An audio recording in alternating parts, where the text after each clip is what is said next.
Nisam nijednog momenta pomislila ja sam ga iznervirala, ja sam kriva, nešto sam pogrešno rekla pa je on tako odreagovao. Ne, strah. Jedan veliki strah od svoje dece. U momentu kad je srednje dete trebalo u prvi razred da krene, otišao na Maltu da radi.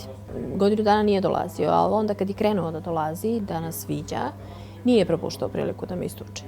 Jednom prilikom smo bili sa decom u jednom kafiću na Nišavi sa nekim prijateljima i on je baš bio pijan. Jedva mi je dao ključeve od auta da vozim kad smo krenuli kući.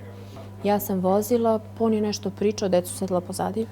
On je nešto pričao, ja sam prokomentarisala. Mislim, ja stvarno se ni ne sjećam šta sam rekla, ali tu je bila konverzacija najnormalnija. Mislim, koliko on je pijan, ali ja sam uvek gledala da ga ne isprovociram dodatno kad je pijan.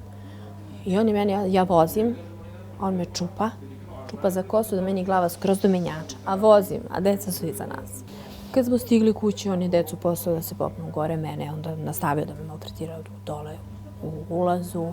Onda kad smo ušli u kuhinju, u jednu ćošku me sabio i onda ja samo stojim i ćutim i ništa ne pričam. On se svađa bukvalno sam sa sobom. Dere se, preti, kako će da kolje, kako će da baca sa terase, svašta nešto. I ništa, ode da spava. Ona ne ćuti.